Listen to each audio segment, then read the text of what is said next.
Hai anak didik ibu semua, bagaimana kabarnya hari ini? Ibu yakin kalian semua tetap dalam keadaan sehat dan tetap semangat walaupun harus mengikuti pembelajaran dari rumah. Puji Tuhan, kita bertemu kembali dalam video pembelajaran kali ini bersama saya Ibu Silitonga pada pelajaran pendidikan agama Kristen dan budi pekerti. Materi yang akan kita bahas dalam video pembelajaran kali ini adalah materi dari kelas 8. Kita sudah memasuki bab terakhir pada semester ini, yaitu bab 7 dengan judul Belajar dari para Martir. Kepada anak didik ibu semua, kamu persiapkan diri kamu dan alat-alat yang kamu butuhkan agar bisa mengikuti pembelajaran kali ini dengan baik. Sebelum kita melanjutkan pembahasan materi, ada baiknya kita membuka pembelajaran kita ini dengan doa. Ibu yang akan pimpin dalam doa. Marilah kita berdoa. Allah Bapa kami yang bertata dalam kerajaan sorga, terima kasih Tuhan Yesus buat kesehatan, buat cinta kasih Tuhan, buat kehidupan yang masih Tuhan berikan kepada kami.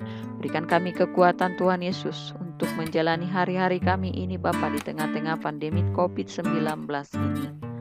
Berikan kami semangat terkhusus untuk anak didik kami ini Bapa agar bisa mengikuti pembelajaran walaupun harus belajar dari rumah. Kami akan memulai pembelajaran kami ini. Tuhan Yesus hadirlah bersama kami Tuhan Yesus dan berkaryalah di tengah-tengah kami. Di dalam nama anak-Mu Tuhan Yesus kami berdoa dan bersyukur. Amin. Yang menjadi bahan Alkitab kita pada materi kali ini adalah Matius 24 ayat 8 sampai 13. Nah, didik ibu semua, silakan kamu buka Alkitab kamu dan baca ayat ini.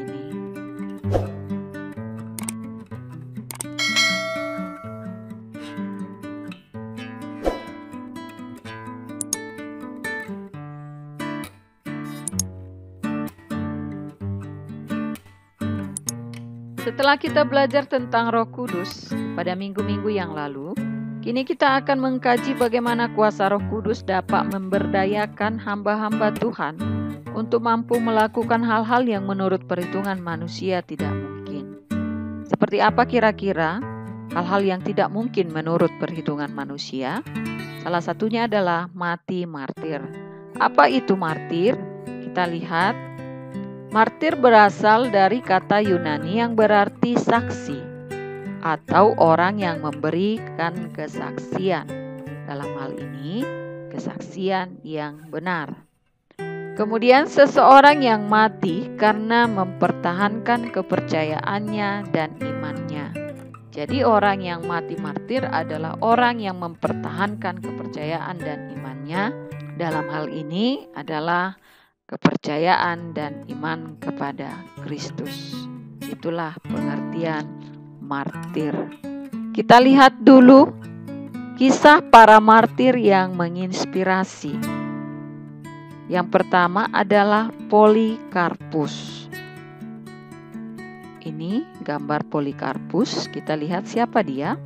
Polikarpus itu adalah murid Yohanes. Dan Yohanes itu adalah murid Tuhan Yesus. Polikarpus hidup pada zaman Kaisar Romawi Marcus Aurelius Antonius tahun 162 sampai 180 Masehi. Saat itu banyak orang Kristen yang dianiaya karena tidak mau menyembah kaisar dan dewa Romawi. Polikarpus itu adalah uskup yang disegani oleh orang Kristen dan bukan Kristen pada saat itu. Ketika dia ditangkap, dia tidak melakukan perlawanan, bahkan menjamu prajurit yang akan menangkapnya. Setelah Polikarpus ditangkap, dia diserahkan kepada gubernur Romawi dan beberapa kali dia ditantang untuk meninggalkan imannya. Ya, jadi Polikarpus itu ditantang, diancam, apabila dia mau meninggalkan Kristus, maka dia akan selamat. Tetapi Polikarpus tidak mau menyangkal Kristus dan berkata, 86 tahun saya telah mengabdi dan melayani Kristus. Dia tidak pernah berbuat salah dan menyakitiku. Bagaimana mungkin saya mengkhianati raja yang telah menyelamatkan saya? Itulah kata Polikarpus, sehingga akhirnya dia dibakar hidup-hidup di tengah pasar. Dia tewas sebagai seorang martir bagi Kristus pada usia 87 tahun. Siapa siapakah yang memberi kekuatan kepadanya melakukan hal itu adalah Roh Kudus. Yang kedua adalah John Wycliffe. Siapa dia? Ini gambarnya. Ia menempuh studi teologi di Universitas Oxford. Ia berjuang melawan pengajaran sesat di gereja. Pada saat itu, banyak orang Kristen yang belum memahami Alkitab karena Alkitab hanya memakai bahasa Latin. Ia berjuang menerjemahkan Alkitab ke dalam bahasa Inggris dari bahasa Latin. Dia dibenci oleh gereja dan sempat diasingkan oleh gereja. Kemudian, dia tetap teguh menyatakan kebenaran firman Tuhan sampai meninggal pada 31 Desember 1384. Jadi dalam hal ini si John Wycliffe itu dia diasingkan oleh gereja sendiri. Ada beberapa pengajaran gereja yang sudah sesat dan adanya seperti membuat kesengajaan tidak menerjemahkan Alkitab ke dalam bahasa Inggris sehingga banyak jemaat dan gereja pada saat itu tidak memahami Alkitab. Pada saat John Wycliffe sudah meninggal, dia tetap disidang dan diputuskan bahwa dia adalah seorang sesat. Sehingga setelah 30 tahun setelah kematiannya, jenazahnya diangkat dari kubur, dibakar, dan abunya dibuang ke sungai karena dianggap sesat. Jadi terkadang para martir itu tidak hanya menghadapi permasalahan atau persoalan dari luar gereja, tetapi di dalam gereja juga mereka menghadapi hal-hal yang tidak sesuai dengan kehendak Allah sehingga mereka tetap dalam imannya. Itulah yang dilakukan oleh John Wycliffe. Kemudian yang ketiga adalah William Tyndale. Ini gambarnya. Dia adalah orang yang sangat berpendidikan tinggi. Dia menempuh pendidikan di dua universitas, yaitu di Universitas Oxford dan Universitas Cambridge. Kemudian dia menyerahkan hidupnya untuk melayani Tuhan. Dia adalah orang yang pertama berhasil menerjemahkan Alkitab dari bahasa asli. Jadi bahasa asli itu adalah bahasa Ibrani dan bahasa Yunani. Bahasa Ibrani itu adalah bahasa dalam Perjanjian Lama dan bahasa Yunani adalah bahasa Perjanjian Baru. Jadi dia adalah orang yang pertama sekali berhasil menerjemahkan dari bahasa asli ke dalam bahasa Inggris. Kemudian dia tidak disukai gereja karena menurut para imam, Alkitab tidak boleh diterjemahkan. Jadi imam-imam pada saat itu menganggap bahwa Alkitab itu tidak boleh diterjemahkan. Sehingga William di sini dibenci oleh gereja. Jadi gereja menganggap William ini sebagai sesuatu pengaruh yang tidak baik kepada gereja, sehingga pergerakannya dibatasi, dia ditangkap dan dipenjarakan. Tetapi di dalam penjara dia tidak berhenti, dia berkhotbah dan membuat orang-orang di sana bertobat. Pada tanggal 6 Oktober 1536, dia dijatuhi hukum gantung dan dibakar. Jadi di tengah-tengah penderitaannya akan menghadapi hukum gantung dan dibakar, dia berseru, "Tuhan, buka mata Raja Inggris." Apa yang membuat William ini bisa melakukan ini? Kekuatan dari Roh Kudus. Kita lihat yang keempat, John Bunyan. Siapakah dia? Ini dia. Seorang sastrawan jenius. Kemudian di masa mudanya dia seorang pemabuk, suka mengutuk, menyumpah, berbohong dan menghujat Tuhan. Jadi di masa mudanya John Bunyan ini adalah seorang pendosa yang luar biasa. Kemudian dia bertobat dan berkhotbah di desa-desa. Pada masa Raja Charles II, penganiayaan terhadap orang-orang Kristen terjadi. John Bunyan salah satunya yang ditangkap dan dipenjarakan 12 tahun. Tapi dari penjara dia tetap berkarya lewat tulisan-tulisannya. Tetap berkarya sampai akhir hidupnya, meninggal tanggal 31 Agustus 1688 di London.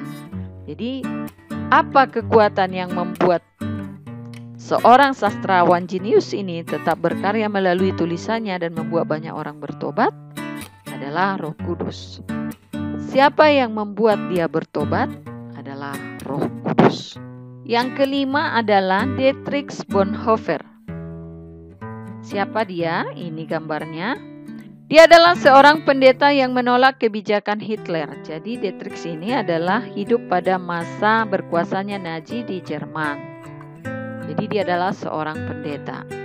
Kemudian pada waktu itu gereja terpecah dua. Ada yang mendukung dan ada yang menolak kebijakan Hitler. Karena pada saat itu yang berkuasa adalah Hitler, yaitu Nazi. Sehingga gereja juga terpecah dua. Ada yang mendukung dan ada yang menolak. Kemudian dia diancam berkali-kali akan dibunuh karena dia menolak kebijakan Hitler. Dan akhirnya dia ditangkap dan dibunuh oleh pemerintahan Hitler. Dietrich ini memberi teladan kepada orang-orang Kristen yang ada di Jerman untuk tidak tunduk kepada ketidakbenaran. Jadi dia memberi contoh bahwa orang Kristen seharusnya hanya tunduk kepada Tuhan. Apa yang membuat dia bisa mampu melakukan itu?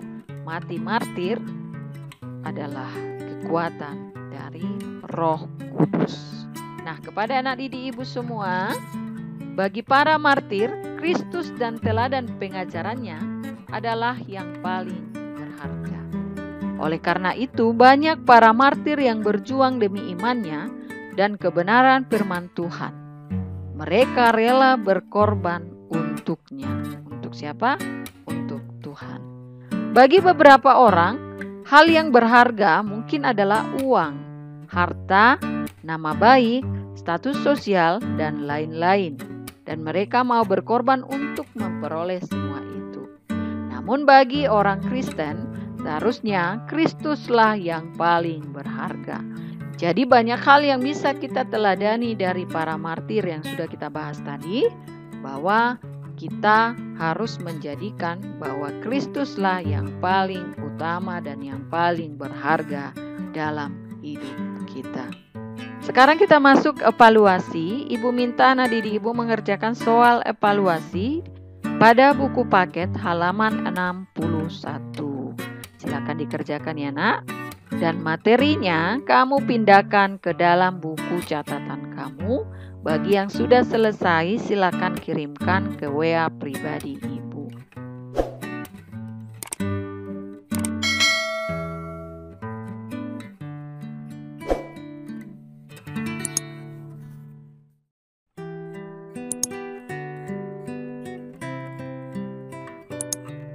Demikianlah video pembelajaran kita kali ini. Ini adalah video pembelajaran yang terakhir pada semester ganjil ini. Kita akan bertemu kembali pada video pembelajaran di semester genap nanti. Tuhan Yesus memberkati dan terima kasih. Shalom.